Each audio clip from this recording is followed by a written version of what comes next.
Notion réduit encore un peu plus l'écart avec Google Docs et Word en intégrant la fonctionnalité suggestion qui va permettre de travailler à plusieurs sur un document tout en gardant l'historique des modifications. C'est ce qu'on va voir dans cette vidéo. Allez, c'est parti, on bascule sur l'écran. Alors, on va prendre un exemple concret. Imaginons que vous veniez de terminer un article de blog et vous voulez le partager à vos collègues pour qu'ils vous corrigent certaines parties, soit au niveau du style, de l'orthographe ou même du fond de l'article. Eh bien, vous allez activer le mode suggestion directement sur la page Notion sur laquelle vous êtes. Là, j'ai rédigé l'article de blog sur une page Notion.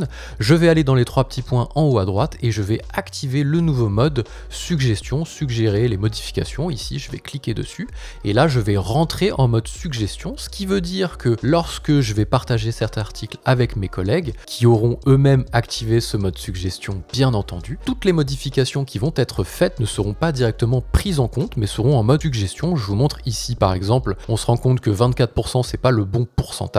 Je vais venir ici prendre 24, je vais le modifier par 26, c'est bien 26 et pas 24. Et ce qui va me faire, plutôt que remplacer 24 pour mettre 26, et on perdrait l'historique des modifications, il va me mettre une petite note à droite avec ma modification.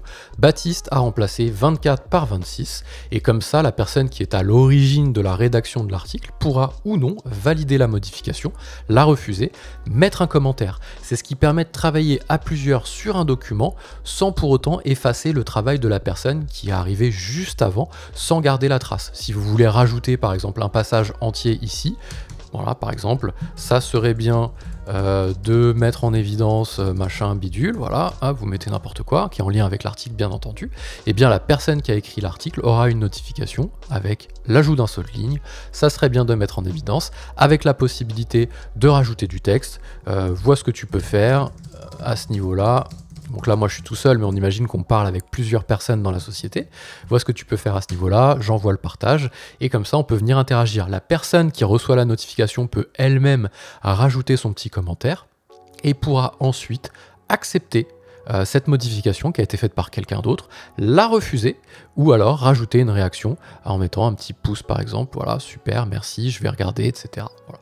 Je vais vous montrer les deux comportements qu'on peut avoir si on accepte. Donc là par exemple, c'est pas 24%, c'est 26%, je reviens dessus, je valide, ce qui fait qu'on vient remplacer le texte initial par la suggestion de notre collègue, 26%, et là si je refuse, eh bien la modification sera refusée et ça viendra supprimer toutes les modifications que j'ai faites, bien sûr en notifiant les personnes qui auront été à l'initiative de la suggestion. Si je refais une petite modification, se réinvente, se cherche par exemple, je dis n'importe quoi, je remplace ça, voilà, ici je vais pouvoir directement avec les trois petits points, une fonctionnalité supplémentaire, copier le lien vers la discussion. Ça c'est classique, c'est pas nouveau au mode suggestion de Notion, c'est-à-dire qu'on va pouvoir ici directement copier le lien et je vais pouvoir venir dans un navigateur ou même dans un email, partager le lien et la personne tombera directement sur la discussion. Je vais vous montrer, hop, si j'ouvre ici, hop, et je copie le lien, c'est un lien à rallonge, là il va me l'ouvrir directement. Alors bien sûr il me renvoie sur la page sur laquelle j'étais, mais si vous la partagez à quelqu'un d'autre, si vous partagez cette URL à quelqu'un d'autre,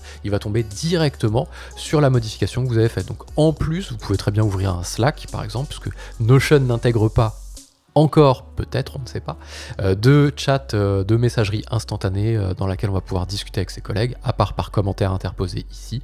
Donc on pourrait très bien aller partager le lien de la modification dans un Slack, un Teams ou un Discord. Alors une fois qu'on a fait les modifications pour ses collègues, on pense bien entendu à désactiver le mode suggestion, parce que si on veut, alors le mode suggestion est personnel, il sera activé sur chaque profil, mais si on veut continuer à écrire de façon normale, eh bien il faut désactiver le mode suggestion pour que vous ayez bien le mode éditeur de texte classique qui viennent pas remplacer ou ajouter des choses avec un commentaire. Donc on désactive ou on réactive le mode suggestion en haut à droite ici. Et si vous voulez toutefois, donc là je le désactive, si vous voulez toutefois voir l'historique des modifications qui a été faite, vous pouvez toujours aller dans les trois petits points en affichant l'historique des pages ici, hop, et ça vous mettra toutes les dernières versions qu'il y a pu avoir. Donc une version à 8h38 qui est la version initiale, donc là vous allez avoir le texte dans sa version initiale. Ensuite à 9h24, le texte dans sa version modifiée, que vous pouvez toutefois restaurer s'il y a eu des modifications un peu en erreur. C'est dommage que les modifications effectuées ne soient pas mises en évidence ici. Et les modifications qui ont été faites à 9h33, qui sont les dernières modifications qui ont été validées. Donc vous avez vraiment des modifications du texte qui vont venir s'afficher dans les trois petits points ici. Je ne sais pas véritablement à ce stade, parce que la fonctionnalité est sortie hier, si on a la possibilité d'afficher toutes les modifications une fois qu'elles ont été validées, histoire de dire par exemple je me remets en mode suggestion suggestions ici. Hop, je vais dire optimisation, ça me plaît pas, c'est optimisation avec un S. Alors je dis n'importe quoi où il y a une faute. Voilà, bon là j'ai refait une faute donc c'est pas bon mon histoire. Mais voilà, je valide cette... Là j'ai été à la ligne, ça me fait n'importe quoi, voilà, je valide cette suggestion là. Une fois qu'elle est validée, donc là si je dis ok ça me va, je la valide, est-ce qu'on peut retrouver quelque part au niveau des commentaires les suggestions qui auraient été marquées comme terminées, suggestions actives, commentaires uniquement, tout. On n'a pas la possibilité a priori de voir toutes les suggestions qui ont été validées au préalable et donc corrigées.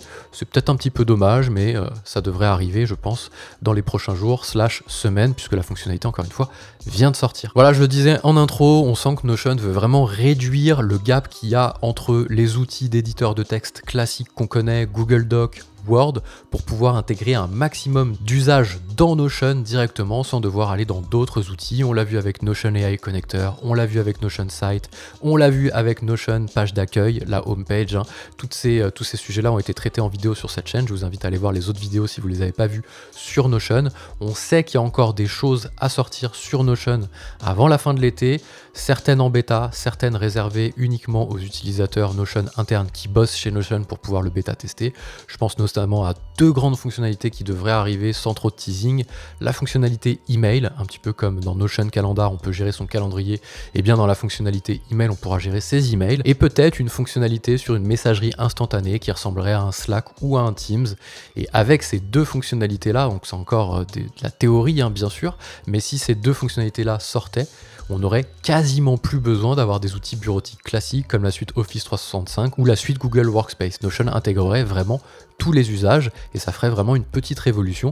Il manque vraiment a priori les emails pour vraiment tout basculer dessus, mais on devrait avoir pas mal de surprises dans les semaines à venir, donc n'hésitez pas à vous abonner à la chaîne. Dès qu'il y a des nouveautés sur Notion et sur plein d'outils, je les partage en vidéo. Je suis Baptiste du Mémo, je partage le meilleur de la tech à destination des entreprises et je vous dis à très vite.